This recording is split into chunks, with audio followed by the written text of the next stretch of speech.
Hi Realtors, this is Lindsay Jackson, your Chief Advocacy Officer at SCR. I'm here today at the State House to bring you a recap of the 2022 legislative session.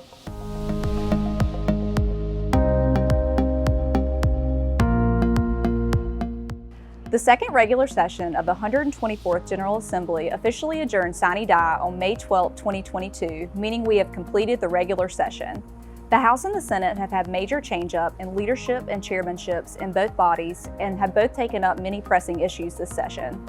Issues dominating the legislature's time in session this year include congressional redistricting, certificate of need, medical marijuana, election reform, convention of the states, save women's sports, among others.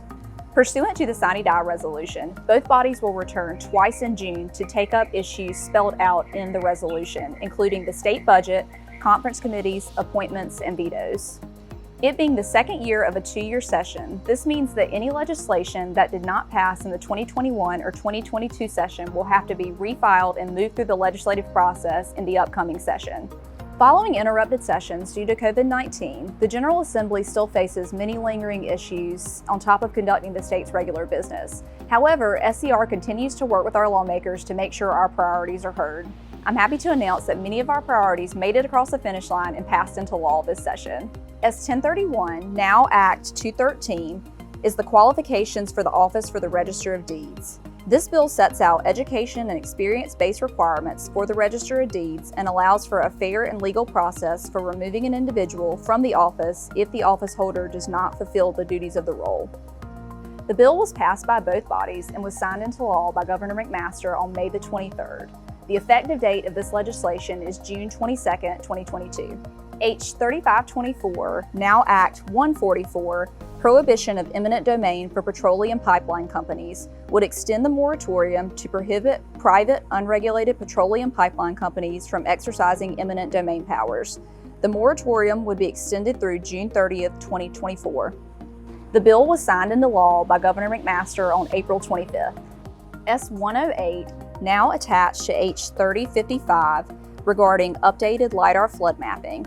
The bill provides that the Geological Survey Unit shall conduct topographic mapping using Lidar data collections at least every 7 years. The bill also authorizes the unit to work with local, state, and federal governmental entities in South Carolina to complete the topographic mapping and share results of the mapping. This legislation sets up a framework and will allow SCR to continue to work with the Department of Natural Resources on funding solutions. The original legislation was amended to another piece of legislation, H 3055, and will go to a conference committee when the bodies return in June.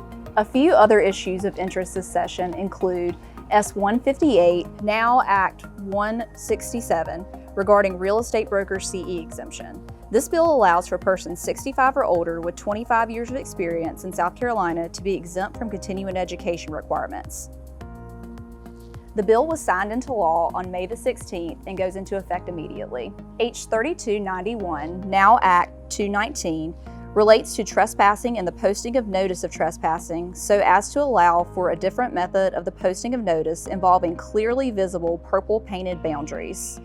The owner or tenant of any lands may accomplish this by posting a notice in 4 conspicuous places on the borders of such land, prohibiting entry thereon by marking boundaries with a clearly visible purple painted marking consistent of 1 vertical line not less than 8 inches in length and 2 inches in width, and the bottom of the mark not less than 3 or more than 6 feet from the ground or normal water surface. This legislation was signed into law on May the 23rd. H 5338, Ratification Number 232, Electronic Notary Regulations. This joint resolution approves regulations of the Secretary of State relating to promulgation of regulations pursuant to the South Carolina Electronic Notary Public Act.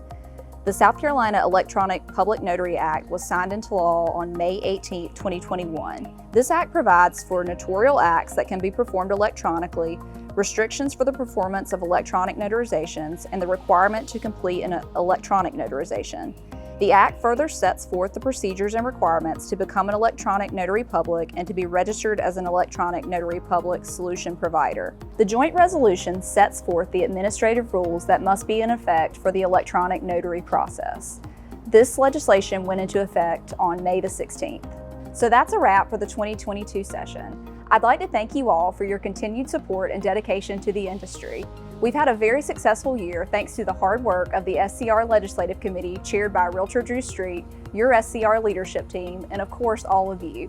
Stay tuned as we keep you up to date as the legislature returns this summer to take up their remaining business.